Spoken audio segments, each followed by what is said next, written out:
Pasukan pendudukan Israel dilaporkan melancarkan serangan udara menargetkan ibu kota Qatar Doha pada Selasa 9 September 2025.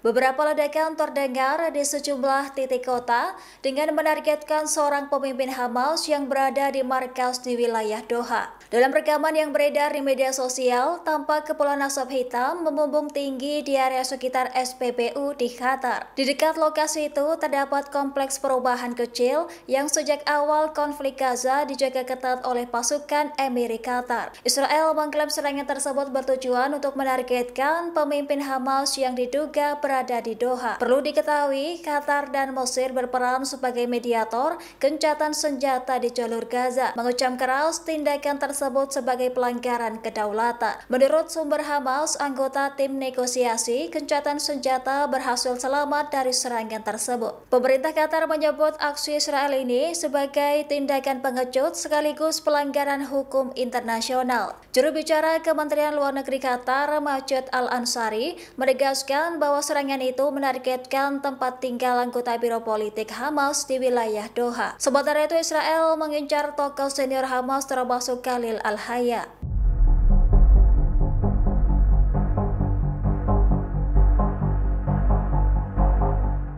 Presiden Amerika Serikat Donald Trump melontarkan teguran keras kepada Perdana Menteri Benjamin Netanyahu buntut serangan Israel terhadap Hamas di ibu kota Qatar pada Selasa 9 September 2025.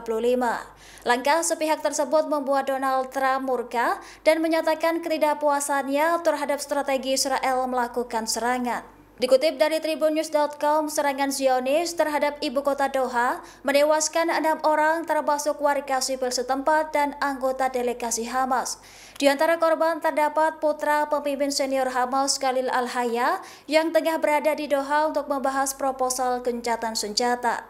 Sontak insiden ini mengguncang posisi Qatar sebagai mediator utama dalam konflik Gaza hingga memicu kecaman dunia.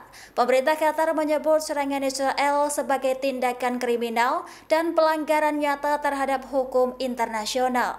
Sementara itu, militer Amerika Serikat awalnya mendeteksi jet tempur Israel terbang menuju kawasan Teluk. Namun Israel baru memberikan jawaban setelah meluncurkan rudal dari pesawat mereka. Lantas, insiden tersebut membuat para pejabat Amerika Serikat mengecam keras manuver nekat sekutu dekatnya di tengah upaya diplomasi gencatan senjata dengan Gaza.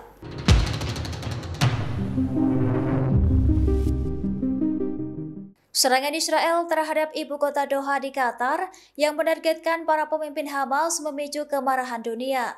Sejumlah negara Arab, organisasi internasional, serta fraksi Palestina mengutuk keras tindakan tersebut sebagai pelanggaran hukum internasional. Dikutip dari almayadin.net, serangan Zionis tersebut menewaskan 6 orang termasuk warga sipil setempat dan anggota delegasi Hamas. Menanggapi insiden itu, Sekretaris Jenderal Perserikatan Bangsa-Bangsa menyebut serangan Israel sebagai pelanggaran serius terhadap kedaulatan dan integritas wilayah Qatar. Adapun Liga Arab turut mengecam keras serangan yang disebut sebagai eskalasi berbahaya di kawasan. Sementara itu, Iran menilai agresi Israel ke Doha sebagai pelanggaran nyata terhadap piagam Perserikatan Bangsa-Bangsa dan ancaman langsung terhadap kedaulatan Qatar. Arab Saudi memperingatkan adanya konsekuensi serius jika Israel melakukan tindakan sepihak tersebut. Selain itu, Uni Emirat Arab turut menilai serangan Zionis sebagai pelanggaran terang-terangan terhadap Doha. Langkah sepihak ini membuat Presiden Amerika Serikat Donald Trump murka dan menyatakan ketidakpuasannya terhadap strategi Israel melakukan serangan. Bahkan pemerintah Qatar menyebut aksi Israel sebagai tindakan pengecut sekaligus pelanggaran hukum internasional. Lantas, gelombang kecaman internasional ini kian menguat menjadi bukti memburuknya citra Israel di mata dunia. Download Tribun X sekarang, menghadirkan lokal menjadi Indonesia.